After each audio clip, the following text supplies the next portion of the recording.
5, 4, 3, 2, 1. Drop that. Welcome to the Test Guild Automation Podcast. We're all getting together to learn more about software testing and automation with your host, Joe Colantonio. Hey, it's Joe, and welcome to the first ever episode of 2020 for the Test Guild Automation Podcast. Today, it's just you and me again, and I apologize. I usually don't like doing back-to-back podcasts of just me talking. I'm actually celebrating my 20th wedding anniversary, and so my wife decided she wanted to take a Caribbean cruise to celebrate, even though I don't like going outside and I'm not a big fan of the sun. But that's besides the point, and I'm on a boat as you're listening to this recording. So I'm away for a few weeks, so I needed some content to release while I was away. And unfortunately, because of the holidays, I didn't have any other interviews recorded in advance to plan to run during the time I was away. So I had to record these ahead of time before I left. So I had some good content to share with you. Unfortunately, it's just you and me. But the good thing is, I think it's excellent content. And today we're going to cover the top automation skills and trends you need to know in 2020. I've been doing this pretty much since 2014, about my top picks for the new year since 2014. So this is like the 6th annual Joe Test Trends Report, I guess what you could call it. But anyway, hope you enjoy it and hope you have an awesome, prosperous 2020. Also, if there's any topic or speaker you'd like to hear more about in 2020, let me know. I'm always looking for suggestions on how to make the show even better. You could drop me a line at joe@testguild.com. And another thing you can do to help yourself with your automation efforts in 2020 is to register for the Automation Guild. Automation Guild is the largest online conference in the world dedicated 100% to helping you succeed with creating full stack end-to-end automation awesomeness. We have a bunch of sessions available that are going to help you either learn a tip, tool, technique, or best practice that's going to accelerate either a new automation project or an existing automation project and get your whole team on board to really focus in on ending flaky test in the new decade.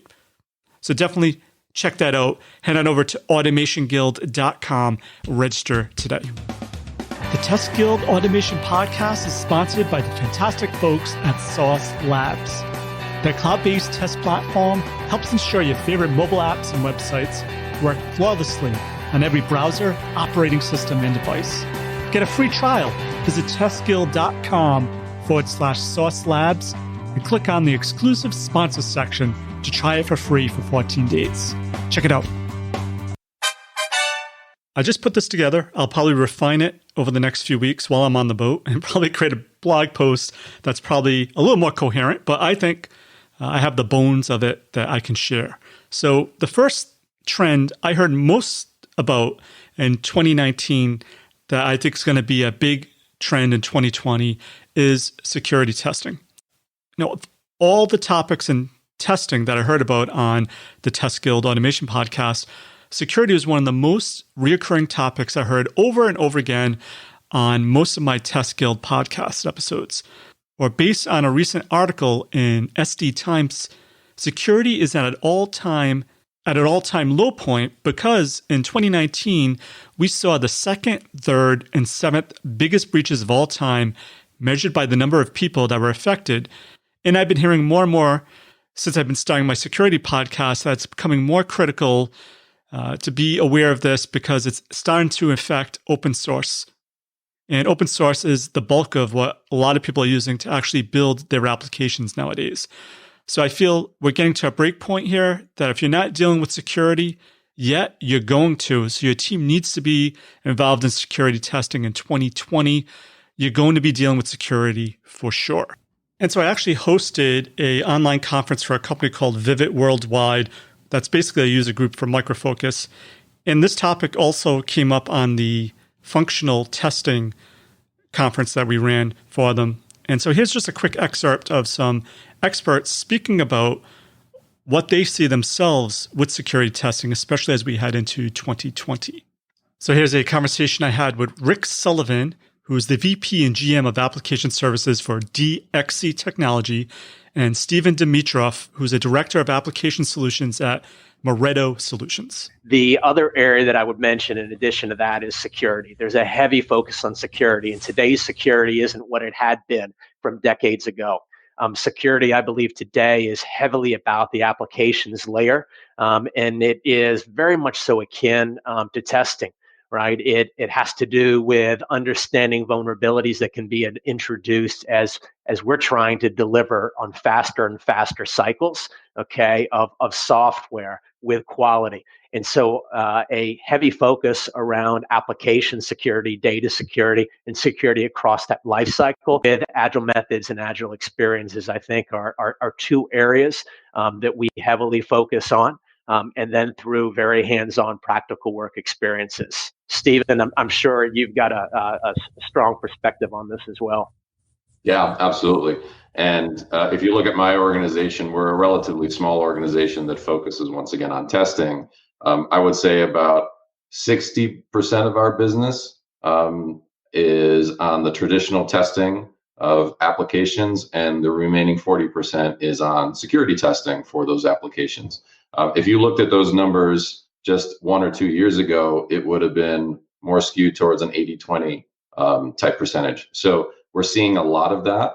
But yeah, absolutely. It's something that all of our customers need. Everybody knows about it. It's a much more popular dialogue these days than traditional application testing. However, we're still working very hard with our customers to make sure that they view that as something that should be integrated across that life cycle. Stephen, I think that's really, there's a key word that you just mentioned about integrated right across that life cycle, because historically it's usually been a particular gate or it's been a checkpoint. I spent half my career in the public sector space. Security and highly regulated industries has been critical for years. Having that integrated across the software development life cycle we found is key, and doing as much of a shift left approach to try and address security earlier in the life cycle, even as early in the requirements, in the architecture. So as Rick just mentioned, I definitely agree there as well. As a trend, we're going to see the integration of different disciplines across the life cycle. So it's not just silos. So back in the day, we had silos for security. We had a silo for performance testing. DevOps, I think, is breaking down all these walls and taking all these specialties as well and throwing them onto the sprint teams. So definitely security is shifting left. 2020, definitely. Also performance testing. So two trends there. We're doing the rise of security testing within the agile teams and sprint teams, and also performance testing as more and more of these shift left, and we get more of these type of disciplines integrated across the software development lifecycle. And I feel so strongly about this. I actually created a separate podcast just dedicated to security testing and to performance testing. I believe they're all part of testing in general, but I just felt like to get more content out there, I create these other podcasts on these other areas I think have been neglected. So definitely check that out. Head on over to testguild.com, click on the podcast, and you'll see one for automation, performance, and security. And who knows what else I might come up with in 2020. All right, so the next trend is the acceptance of AI automation. And what I mean by that is, I talked about this in the last episode. I would go to a conference, say in 2016, 17, 18, even early 2019. And whenever you said AI automation, people would roll their eyes. But if you were following the money, and a lot of these startups that were coming out around that time were getting funded. And anytime a company's getting funded, it usually means that someone's backing their vision for the future. And I think 2020 is going to be the year we see acceptance of some of these AI tools as helping testers, not replacing testers, but it's definitely going to be more and more common to see solutions out there. I had a bunch of people I spoke with in 2019 coming out with solutions that have AI machine learning built into them, as well as some open source tools that are now coming up that have these features as well. So if you didn't hear last week's episode, just check that out. I go over this a little in more detail. So AI machine learning will be more accepted in 2020. And I think we'll see more innovation in this area as well. So if AI is going to gain acceptance, one language I often see associated with AI and machine learning is Python. So I definitely think Python as well is going to get a bump in 2020. I love Python. I'm a hack with it, but that's the beauty of it. It's almost like duct tape, where you could do almost anything with it. And it's so easy to use that you could do almost anything with it without having hardcore developer skills with it. So what I think that's great about that, the good and bad with that, is you can create some awesome helper tools. And for helper tools, they don't need to be developer grade solutions. Anything you could do to help yourself automate a process, I would do it. And if Python can help you and also help you get your foot in the door with learning more about AI machine learning, since it's kind of the language underneath the covers, you definitely should check that out and learn more of it. If you didn't know, Google itself makes heavy use of TensorFlow, which is a Python library. So I thought it follows that Python will be a skill that will be more demand in 2020. And once again, because I believe in this so much, at Automation Guild 2020, we're going to have two sessions on helping you getting up to speed with Python. The first one is by Andrew Knight, and he's going to go over how to get started with Python and also has an example on how to test a REST service. So if you have no experience with Python whatsoever, and you believe that's also going to be a trend going up in 2020, you definitely want to join the Automation Guild. Head on over to automationguild.com. Register today if you haven't already. The other session is by Josh Grant at Source Labs. Source Labs is a huge company that deals with a lot of different folks. So if Josh is also backing Python, then I'm thinking that it's probably a trend they're seeing on their end as well. And he's going to go over PyTest, the awesome parts, which is also a great startup. So Andrew will probably be a great beginner course. And then Josh will take you that extra step to learn a little more about PyTest. I think these two sessions together at Automation Guild is going to be a great way to start your 2020. So definitely check that out. And also make sure to check out the show notes. I'll have a link to what was actually one of my most popular blog posts in 2019, which was Best Python Tools for Full Stack Automation Testing. All right, next trend I definitely see, and I've been saying this, okay, I'll admit, since 2014. I actually wrote a book in 2014 using UFT's web testing functionality, which I thought was going to explode and never did. But I believe 2020 is going to be the year that API testing, if you don't know it, you need to know API testing. And I've spoken to a few people in 2019 that have actually validated my belief that 2020 is when API testing is going to become even more critical for real. If you don't do it yet, you need to learn API testing. For example, I was talking to Paul Grossman. Paul Grossman is the Dark Arts Wizard. Definitely check him out on Twitter. But unfortunately, Paul was unemployed for a short period of time, and it was taking him a while to get another gig. And I was going, what's going on? How are you not being hired? And he said, oh, the reason I'm not working yet is lack of API experience on my resume. And then he said, yep, GUI is old school. Microservices is in demand. So, anytime someone has been recently unemployed, so anytime I speak to anyone that's been going on interviews, I always ask, hey, what are they asking you? And Paul says everyone he talked to, and he talked to a lot of people, brought up API testing. So don't be stuck. If you're looking to stay employable in 2020, and you never know when you're going to get laid off. Hey, I got laid off end of last year. I never thought I'd ever get laid off. But hey, companies, you never know what direction they're going in. You don't want to be caught off guard. You want to be able to make sure that if you're laid off, you definitely want to have the skills to be able to get employed quickly. I believe API test is one of them. I also spoke to the CEO of API Fortress and asked his views on API testing trends, and this is what he told me. So Patrick, I know you've been going to a lot of conferences as a vendor.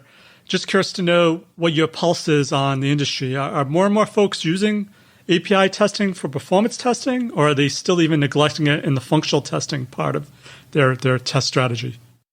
I would say in the last year, which is why API Fortress sponsored close to 20 conferences this year, it's really changed in that API testing has become a much larger conversation in the testing community. It's, everything is build first, test later. And APIs where they've been around forever, but really the inflection point happened about 2 years ago. And so, early last year, we'd be talking to people, they wouldn't really know what an API is. They wouldn't be testing anything. SmartGuy has some pretty interesting white papers out about the statistics of how many large, medium, and small organizations that don't have a formal API testing process.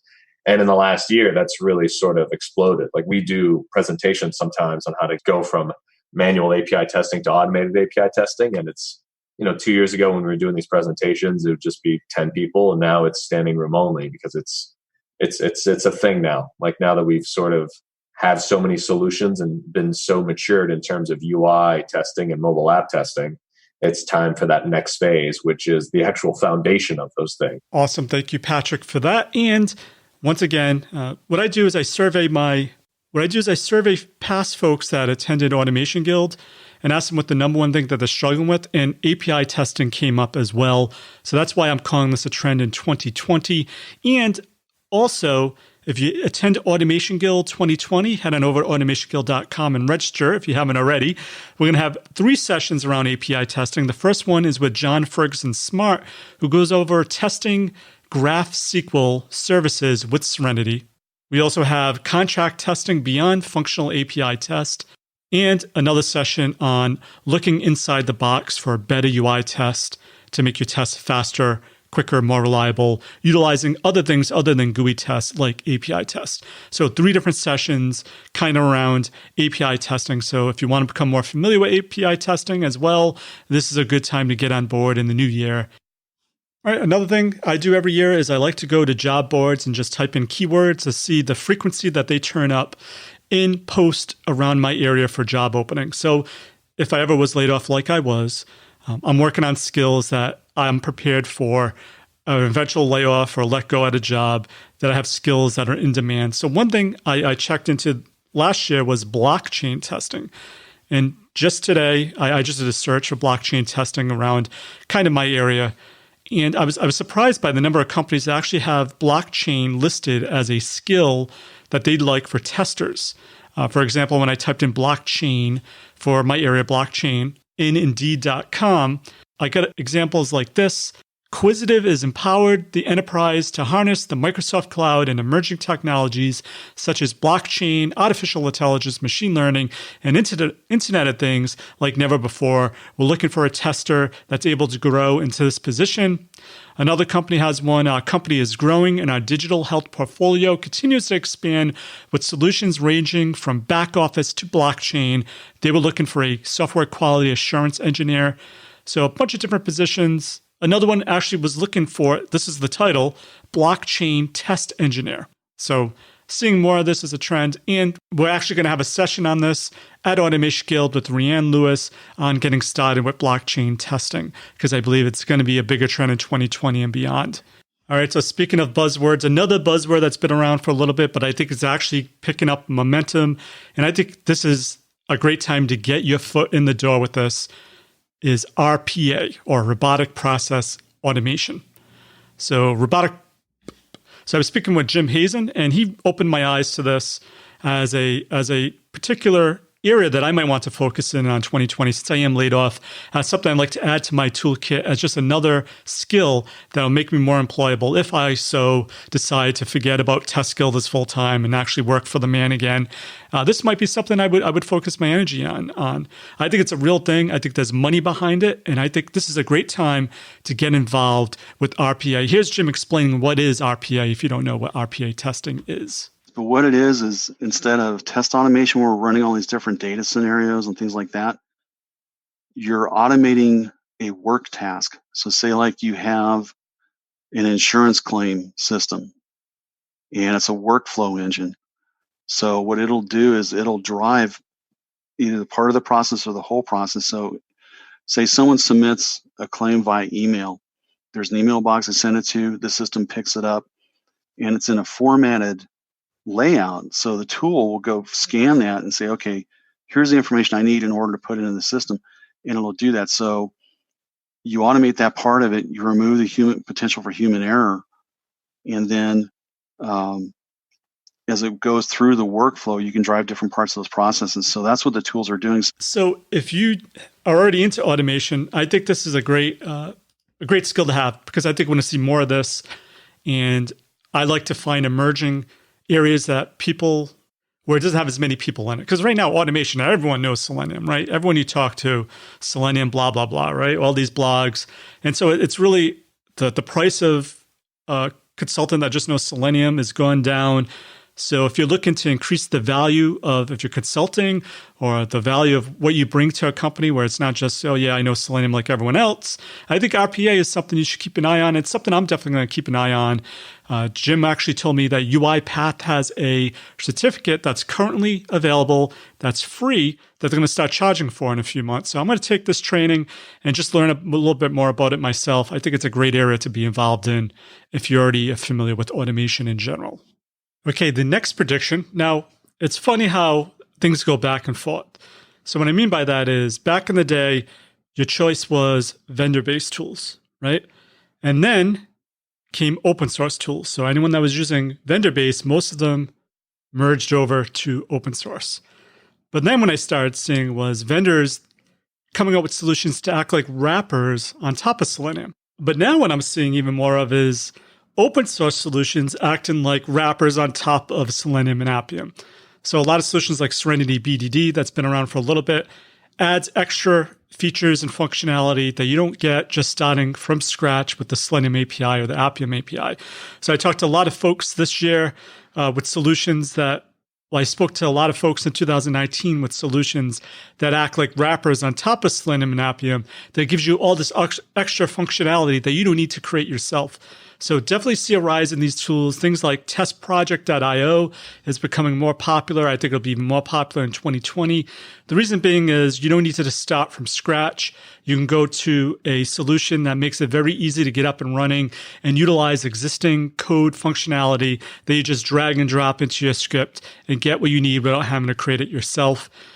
So definitely the rise of these wrappers. Also, WebDriver.io is becoming more popular that I've been hearing more about.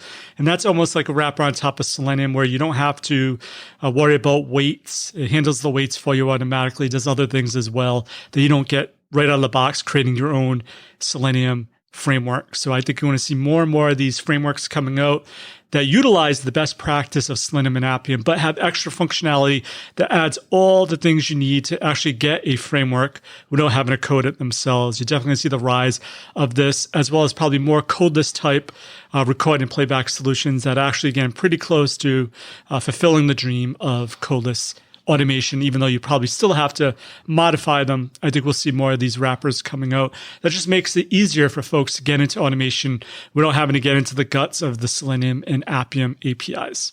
Another quick trend, if we're talking about API and machine learning, then definitely we should see the rise in needing skills around big data, testing big data. Definitely, when I do a search in Indeed.com, I'm seeing more companies looking for folks that have skills with testing big data.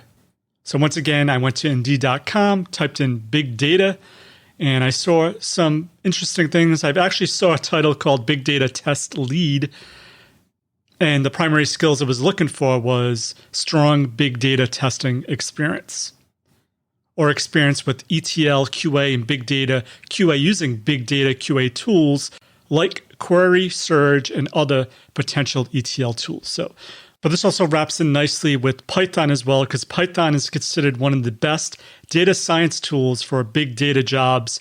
So if you need to deal with big data at all, and you want to do integration between, say, data analysis and web apps or statistical code with the production database, the Python language is going to help you there as well. So two trends together, I definitely see them growing in 2020. Now, next trend is something I said we're going to see more of 2019. We definitely saw more of it in 2019. And that is the rise of smart execution. And by smart execution, I mean your developer checks in code and you know that these 5 tests will cover that specific check-in. So rather than running all your tests against all the things, which is what a lot of people recommend, I think we're going to see the trend to running less tests. And that will add, and I think that's essential because it's going to save you time, money, resources, because you have a smaller test set that's more targeted towards exactly what was checked in. So if your tests fail, there's a direct correlation between that check-in and those tests. So it's really going to help you speed things up as well. So definitely a big trend in what I'm seeing in smart execution. I've seen numerous tools come out around this area, like C-Lights has an excellent solution to help you do this. We have tools like Parasoft that just came out with the Selenium that has an option for smart execution. Spoke to folks at AppSurify, has something that helps you with smart test execution. I think it's something we'll see even more of in 2020. And so the last prediction for 2020 is, I like this word, Jonathan Wright told me about it, AI ops.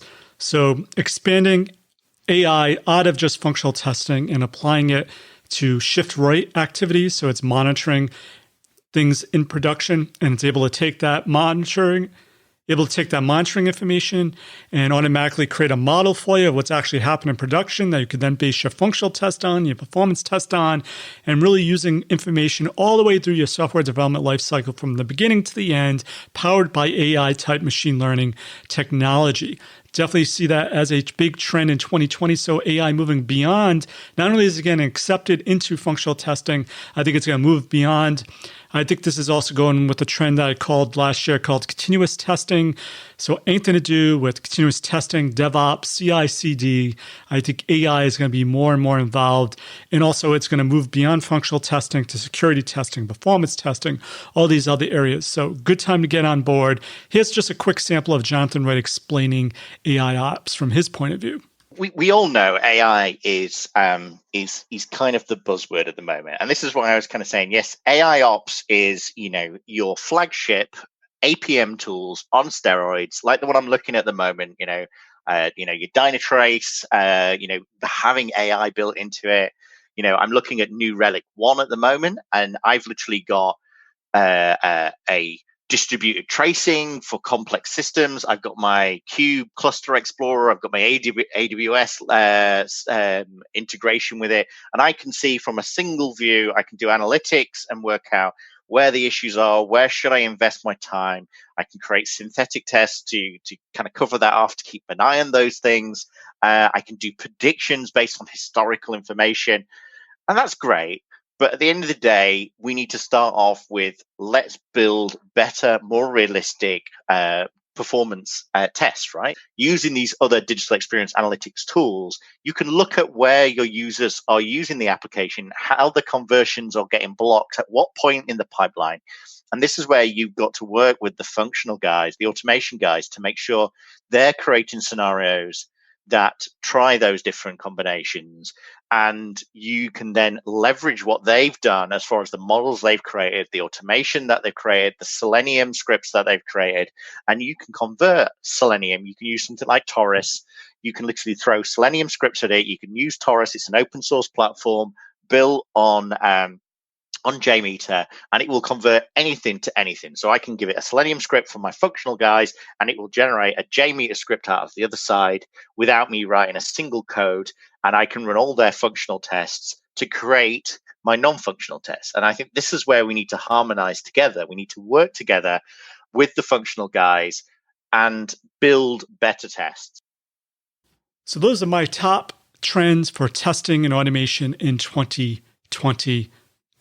And as Jonathan mentioned, let's focus in on creating awesome tests in 2020 and become better full stack end-to-end automation engineers. For links to everything of value we covered in this episode, make sure to head on over to testguild.com/A like automation 286. And while you're there, make sure to click on the Try It for Free Today link under the exclusive sponsor section to learn all about Sauce Labs' awesome products and services. So that's it for this episode of the Test Guild Automation Podcast. I'm Joe, and my mission is to help you succeed with creating end-to-end full-stack automation awesomeness. As always, test everything and keep the good. Cheers. Thanks for listening to the Test Guild Automation Podcast. Head on over to testguild.com for full show notes, amazing blog articles, and online testing conferences. Make sure to subscribe to join the guild and continue your testing journey. This has been a Joe Calantonio production.